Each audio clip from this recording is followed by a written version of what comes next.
Hey guys, Nthefastlane here. In this video, I'm going to be swapping out a head gasket on this B18C1 Gsr engine. It's a Honda engine. It has a blown head gasket. Hopefully not a cracked head or a warped block, but we'll find out. We're going to measure or check the trueness of the deck of the block and the trueness of the head.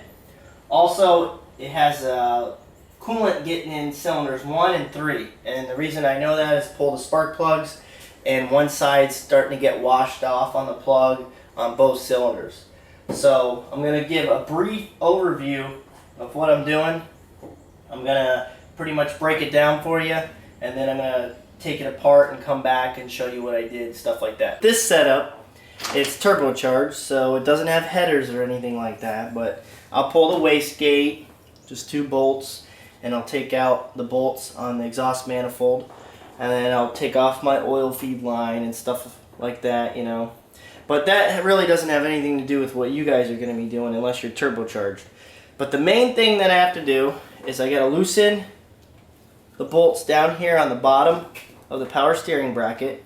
There's 1 bolt there. I just loosen it up or loosen the whole mount. And then I take these 2 bolts out right here on the power steering bracket, kind of let it hang back just a little bit, as long as I get a nice gap. Then when that's done, I just disconnect my fuel injector harness, take it out, then I take 2 10mm out of the fuel rail, and I just move the fuel rail up there, just kind of get it out of the way. Then when I'm done with that, I just disconnect the brake booster line, all my clips, and just for all the sensors, take the cable off, and once you get all your hoses underneath and stuff, there's a couple hoses, just one running to the back of the intake manifold. It's the coolant hose. So that's pretty much it for that. Then we just take, let's see, 2, 4, 6, 8 10mm nuts off here, off the valve cover, pull that off, and then we'll start busting out the ARP head bolts. And then that's pretty much it. Obviously take your distributor off. I mean, you can leave it on if you want, but mine's already off because I had to work on the transmission. So it's really not that difficult. For the timing, I'm going to do the cheat sheet. I'm going to slip the belt off. A lot of people have their own way of doing it. I'm just going to, you can mark it, and I'll show you how to do the timing later in the video. Alright, so I got the exhaust manifold or turbo manifold, and I kind of just hang it on like a little strap, little tightening strap for your vehicle. Also, quick way, I just took off the bracket right here, 2 bolts, and then there was another bolt going to the power steering. Let me just show you that real quick. Just went like this, and then this comes out, and you can leave the bottom bracket on and everything. I'm kind of cheating because it's still locked in and the belt's still tensioned. So this is just quick, easy way. It's a little shortcuts, trick of the trade. I'm just going to take these 2 10mm bolts off of the power steering line, and it'll leak a little bit, but not much. And then what I'm going to do is I'm just going to take this and set it back there, maybe put a rag in it so it doesn't leak anymore. Now I'm just going to take a little pick, and you want to kind of slide it in the front of the clip. I don't know how well you can see it, but you slide them over just like that, and then you lift up. Let me get this last one right here. Just like that. So basically you're just sliding these little clips out like that, and let that one lock in like that, and then push the other one, and it'll just push the other one as you're pulling up, and it'll pop right out. So it's this quick, easy way without breaking clips. All these other people, they just pull them up and snap the clips right off. There's no point in doing that. So on the fuel rails, there's usually 2 10mm bolts right back here. There's 1, 2, actually 3. Take it back. 1, 2, and 3. You're just going to get a socket down in there and take those off, and then kind of wiggle the fuel rail. So we just cracked the bolt loose on this banjo bolt. And don't worry about fuel. As long as the vehicle's off, the fuel returns back to the tank. There's no pressure in the lines. So we got this washer right here we got to watch for. And then we got that one that I just dropped down there. Just got done telling you guys. Watch that. So let me grab that. going to grab that washer and then I'm just going to put it right back on there. Now that everything's disconnected on the fuel rail, we're just going to do a little bit of wiggle, and the injector should still stay in the fuel rail as long as you don't jerk it too hard. We got this power steering right here. Now I want to remove this, but I got to get a plug for it because it's going to leak. So we just lift up, and there's little stoppers underneath the fuel rail, and you want to leave those there or take them out, you know, before you end up moving the head off. And as you can see, the power steering pump's leaking pretty good once you remove that. But what I like to take is I'll take this Permatex RTV cap and I'll just shove it right down in there. And that pretty much slows down the leak. You might want to wrap one piece of tape around it. The next thing to do, once you put your power steering line back there, you just kind of move your injectors all the way back as far as you can. Just make sure you got a lot of clearance. Same thing with the power steering line.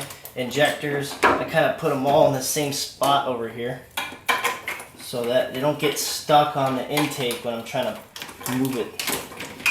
Alright, so we're just going to disconnect our brake booster, our pressure gauge, air pressure gauge on the back of that. Next I'm going to remove the throttle cable.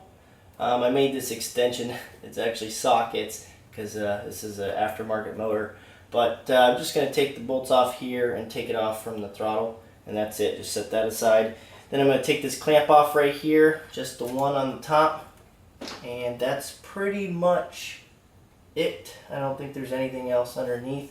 Make sure you take these little guys off. You don't want to lose them. They're kind of hard to come by. The spacers for your fuel rail. Just set those aside. And then we're going to get to taking the valve cover off, timing belt, and then take the head right off. Just don't forget to remove your sensors if you already haven't.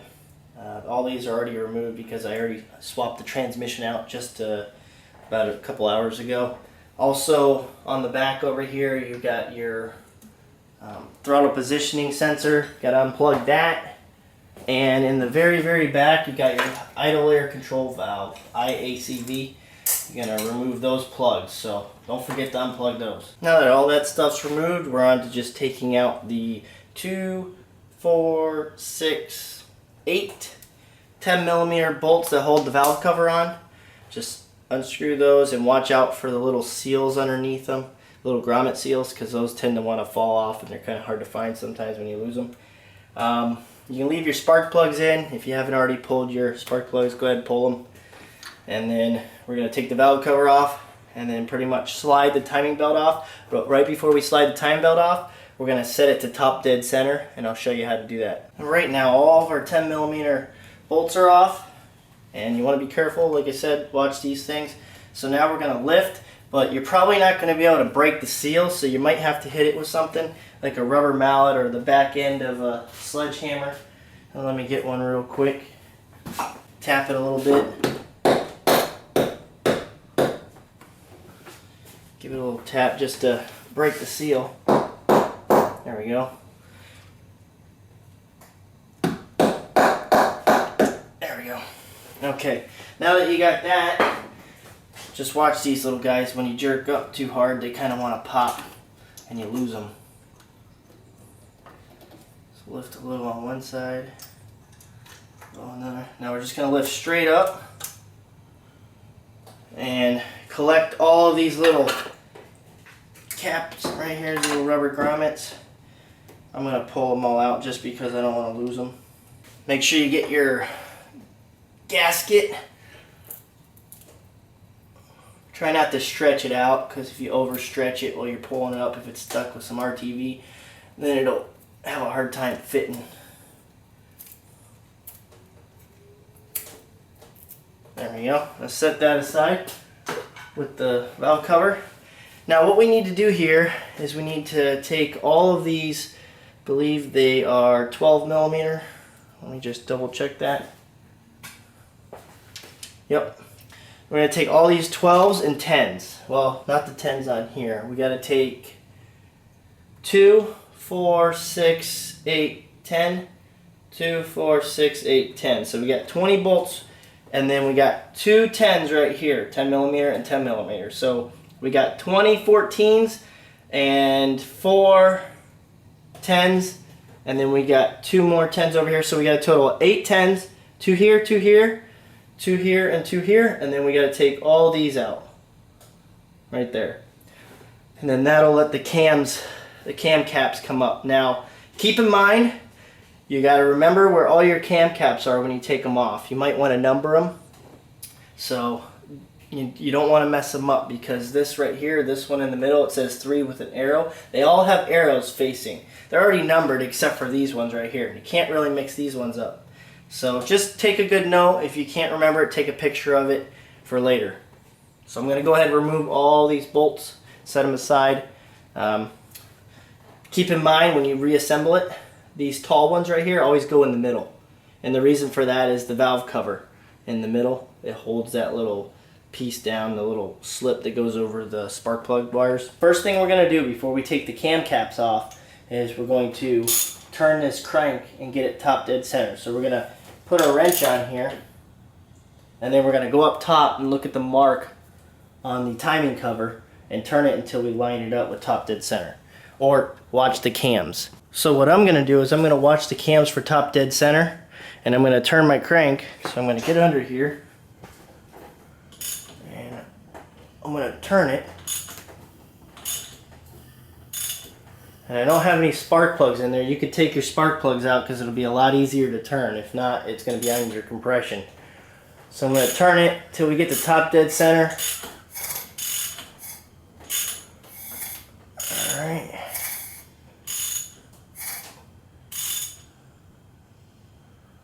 Alright, we're almost there. We got to back up. So let me show you what it looks like. On my vehicle, I'm off half a tooth just because it's a GSR and different cams and stuff, and the head's been shaved, so it's not going to be perfect. What I'm looking for is I want these lines up with the circles. These are different cams. These are Vision cams, so they're different than yours. But each cam has a line like this, and when they meet up, that means it's top dead center.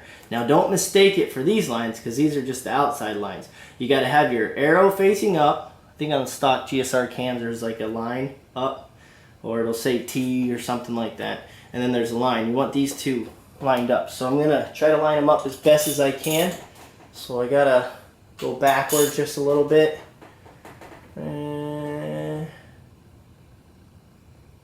So that's about top dead center right there. As you can see how this cam's coming in a little bit. So I kind of want to bring it, this one, I want to get it level with the head. So I'm off half a tooth, and I already know this. So that's about right where, that's about true top dead center right there for me. Alright, so we got our timing lined up on our cams. Now we need to check the crank pulley. So we're going to go down here and look, and you're going to see 1 line and then 3 lines. Alright, the 3 lines to the left, that is your ignition timing.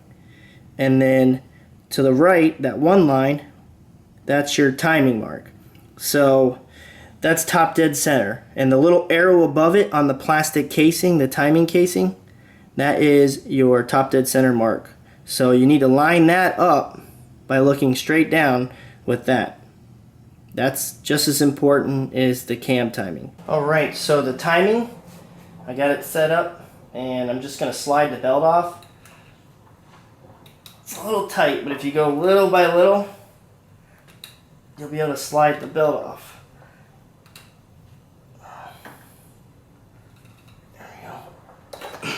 There we go. Now just let that sit, kind of maybe put it somewhere so it doesn't pop back up like that, and just leave that like that, and don't turn the crank anymore, just leave the crank where it is. So now we're just going to take off these cam cap bolts. Okay, for the cams I would mark the bolt, you know, like F and R for front and rear, just so you get the cams, you know, they've already got their kind of where they're at, you know, with the caps, so they've already worn to their own comfort. So I would keep them the same. You want the cams, I just leave the can gears on the cams. So I have all the bolts out, and now what I'm going to do is, if you want to take a picture right now, just take a quick picture just where all the bolts are. All the bolts are removed, just go ahead and take these plates And they're both identical plates, so you don't really have to worry about it. The only thing you got to worry about is the dowel pins. They go in a specific hole. So just set these aside. Now we got to get these cam caps off. So just take a rubber mallet or the back end of one, and you just want to give them little taps. Just tap them. There we go. Now the cams are going to kind of come loose.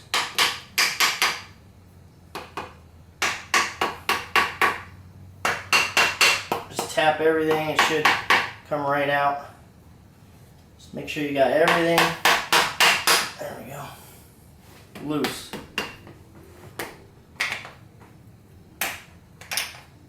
Alright, so now we're going to take these cam caps and we're going to put them, in order. You can just take them out, and if you're going to change it out, might as well change your cam seals out too. Next, all there's left to do is pull the cams out. Like I said, mark your cams front and rear, just so you know. And just lift them up and set them in a safe place. The socket I'm going to use to remove these head bolts, I have ARP head bolts, so it's a little different than yours. I believe yours is probably a 14mm or a 9/16, something like that, if it's stock. Now this is a 1/2 inch 12-point deep socket, and that's what's going to be removing all my head bolts. So in order to remove them, same thing with everything, you start removing them in an X pattern. 1, 2, 3, 4, 5, 6, 7, 8, just like that. And that's the way you remove everything.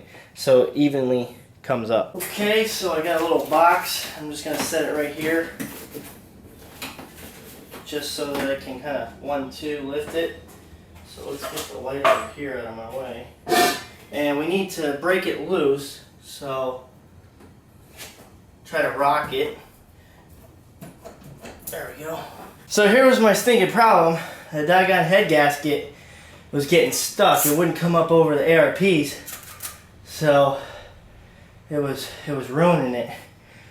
So now I can inspect the head gasket and find out what the heck was going on. Okay, right off the bat, I'm noticing where the blown head gasket was. I'm going to set this aside.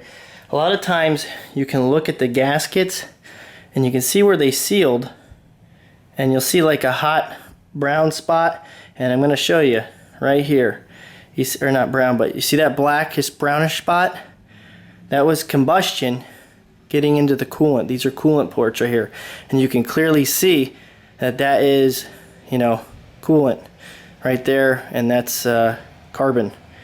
So there's where it was. Cylinder 4, cylinder 3, like I said earlier. This one started to get a little bit right here, starting to blow by. So yeah, this thing wasn't sealing very well. Here is cylinder 4, and as you can see right there, it was going right into the water chamber. So this is right here, and it's blowing right past the head gasket. So that's what you want to look for. You see these lines right here? That's good. But the minute you see anything past these lines right there, past that, like right here, you see how it's past it? And that's where it seals, that dark spot. And then when you see it coming out over here, and that's bad. So we're got it blown right there. It looks good everywhere else. Right here, that's good. That's all good. Let's have a look. Right here, it looks like it was maybe possibly getting a little by, but that could be part of the head gasket. So overall, it's a definite cylinder 4. Definitely the head gasket shows the same thing. If you look right here, and then we look right here, which I'll set it right there. So you can see where it was blowing out right there, and then if you look right there, same thing. So that's the telltales right there. It looks like cylinder 1, 2, 3, and 4, as you can see right here. That's exhaust gases getting into the coolant right here. You can see how it's kind of black in that hole.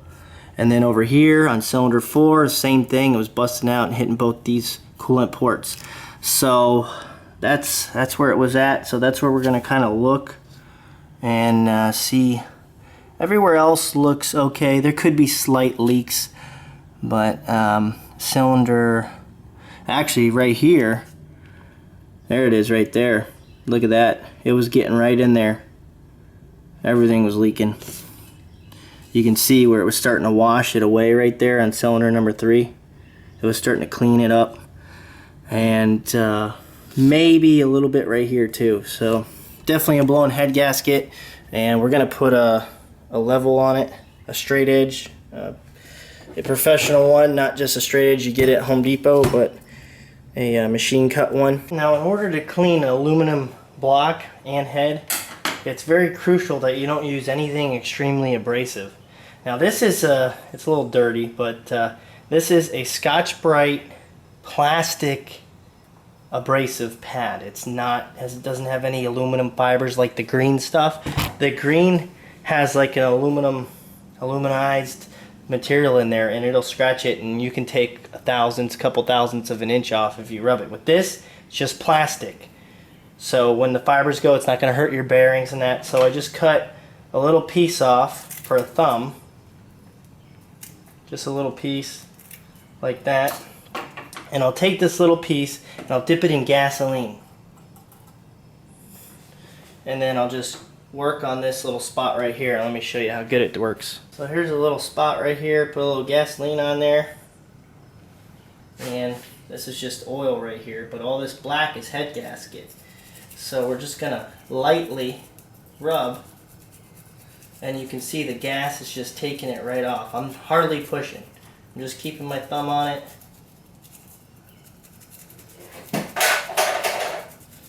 And it starts to take it all off without a lot of effort. Now you're going to get a little bit of shavings, and when it starts to go really bad, you just want to cut it off, the piece that you're not using anymore because it's getting worn out. But as you can see, that's a lot cleaner already, and we haven't done any damage to the aluminum on the block or messed up the surface. I mean, you'd have to push a sledgehammer on this piece of fiber to get it to scratch the aluminum, because it's just a plastic and it's not as hard as aluminum. So that's the way I do it, and as you can see, it's nice and clean, and there's really no left residue back. That's what you want to do before you even check it with a feeler gauge, because any little bit of gasket's going to give you a false reading. You're going to be able to slide 0.02 of an inch under there and think you got a bad block when you really don't. So the first thing we're going to do is we're going to layer straight edge on there at an angle. We're going to go an X, 2 in the middle, and 2 on outside of the studs. So the first one, we're going to get 0.02 of an inch on our feeler gauge and move it back and forth just so you know that it's, there's no grains of sand. Don't push too hard. You don't want to scratch up the aluminum too bad. And then we're going to take our feeler gauge, and we're aiming for the sleeve right here. This sleeve, not this part, but the sleeve. And we want to make sure the sleeve 0.02 can't get under that sleeve. And it can't. Right here we're kind of going off of it, so you can move it in, hit it again. And we can't get 0.02 in that sleeve. So that means that the sleeve, there's no combustion going in there. So that's good. So we'll do that. We'll measure it all the way down here. 0.02. We're aiming for the sleeves. And then nothing like that. So that's good. Then we'll do another X pattern like this. We'll hit all the block everywhere. Now this block's rated for 0.04 of an inch. The block can be 0.04 warped, and that's fine. So if you're getting a 2,000 and it's getting stuck just a hair, kind of sticking a little, that's fine. As long as you can't just slide it under there like butter and it's going all the way through. Now if you want to, zero nothing on the feeler gauge, then you obviously have to rip the block out and have it done. But 0.02 of an inch is fine. So we're going to go back again, back and forth, and we're going to hit this spot, testing all of them. See, that one's going under a little, but it's not going under. It's because it's wiggling. As you can see, it was wiggling. But if I go slow, it gets stuck. But if I go fast, see it's wiggling. You don't want to do it like that. You want to go slow so that you can't get under there. So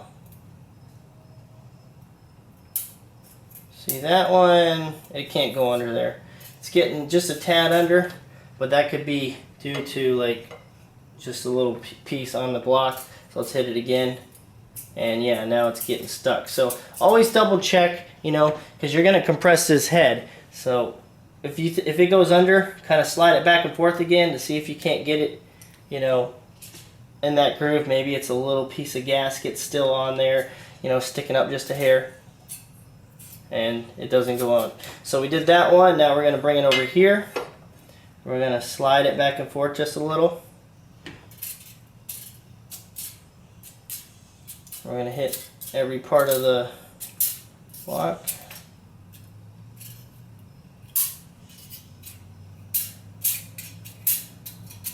So we're good there. And then we'll just do 2 more on the outside, right here. Just to make sure all oil ports are sealing good. That's good. And then we'll do 1 more on the back side. Right there.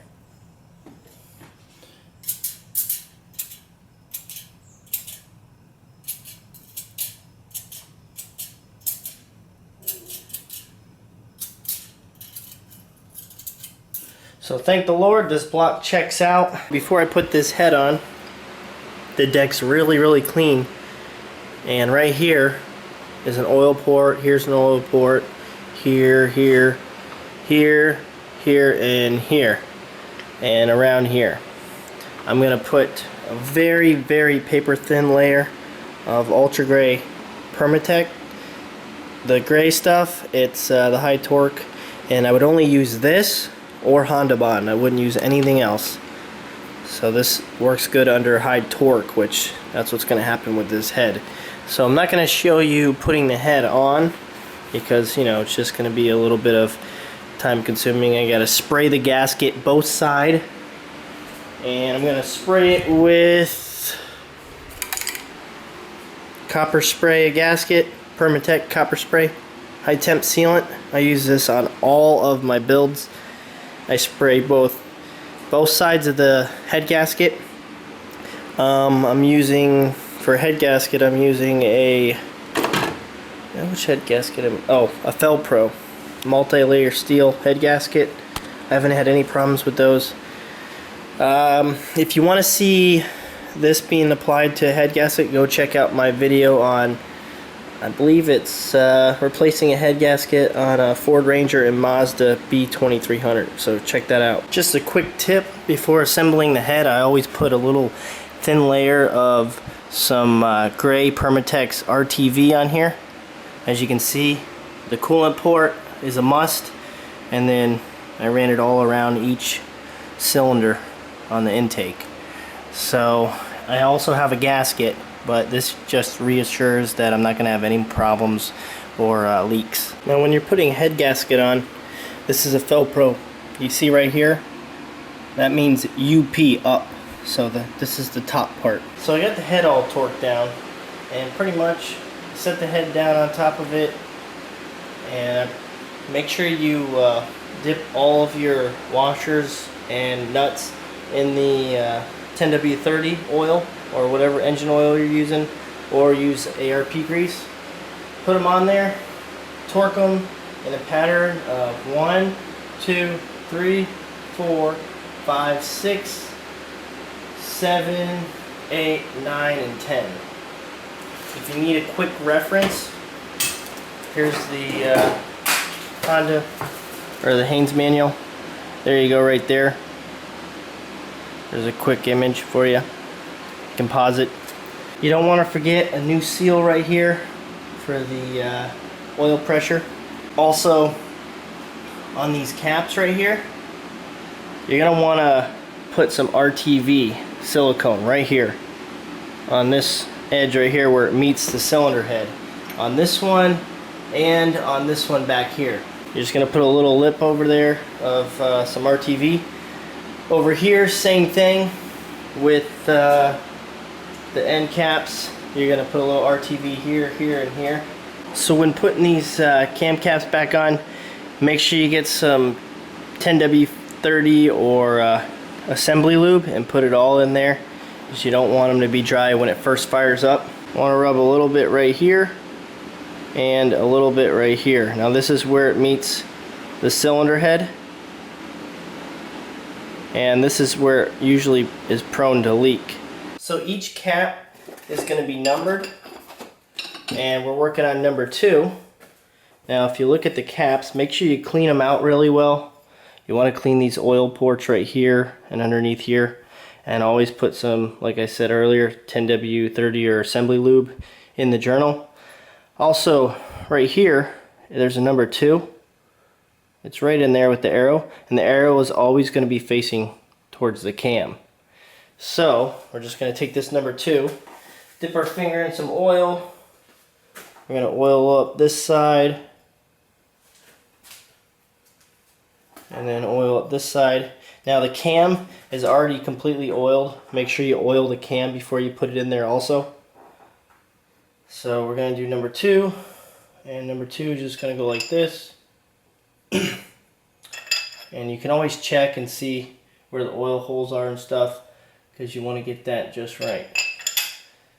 So number 2, then we go in our box again. We got number 3. If yours are a little bit abrasive, just take some steel wool and rub it back and forth. It'll smooth it out real nice, and it won't take very much off. So we're just going to take this one. It says number 3 with the arrow facing that way. We just set it down there.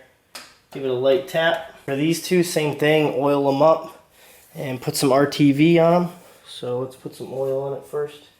Now if you're wondering which one goes where on this one's really simple, because there's really no numbers. Yeah, there is. There's a 5 and it says 2, but 5 in the second one. But an easier way to tell where this one goes is on this one right here. This is where the distributor bolts up. Then if you look on the side of your block or your head over here, you got the holes where the other half meets up. So we're just going to take this and from here all the way forward on either side.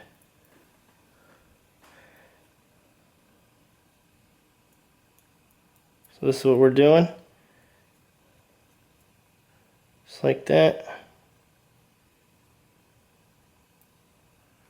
And that should be good for there. Now we'll just kind of smear it in.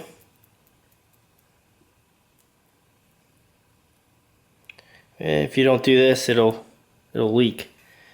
Alright, so that's that. Maybe put just a little more oil on the cam itself.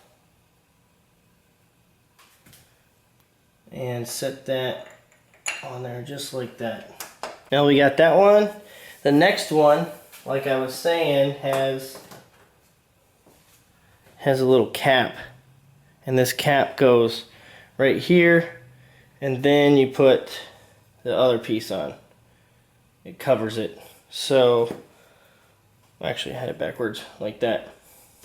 So I'm going to clean this up. I usually just throw all my parts in gasoline because it gets off the gasket real easy. And this last one right here, just put some oil on it, and we got to put our cap right here. So I'm going to RTV that and the top. I'm just going to go all the way around it, and I'm just going to set it in there like that. Set it on there. Now it's time to put our bolts in, but before we do that, we got to put these plates on, and it doesn't really matter where they go as long as you get them the right way. It's got dowel pins. You can't really mess them up. Dowel goes here, dowel goes there. So we just stick them right like this. Yep, can only go that way. That one's there. And as you can see, there's 4 holes on this side and only 2 over here. Same thing with this. Just make sure they're clean. I already pre-cleaned these with some gasoline and blew out the ports. So we got dowel pins here, and these dowels are going to go like this. Same setup. before you go torquing anything down, make sure your timing set the top dead center, because and your cams, make sure your cams are top dead centers facing up, because when you torque them down it's going to push down on the valves. So make sure you got your crank set the top dead center down at the bottom, turn the crank till it gets the top dead center. I think I showed you that earlier where the top dead center mark was, and then top dead center on the cams, it'll have a T facing up. Now before we put everything together, we got to find which ones go to the valve cover. And right here, there's in the middle, there's the studs on the valve cover. There's going to be 4 of them, one here, here, and here. So we're going to put those in first, and they're the ones with the bolts sticking up. It's real simple. So we got them all on the inside. And there should be one more, there we go. Now we'll get these all started, and we'll start crisscrossing them. The way you torque them down, it's all on my website, X pattern, and the torque specs are on the website also.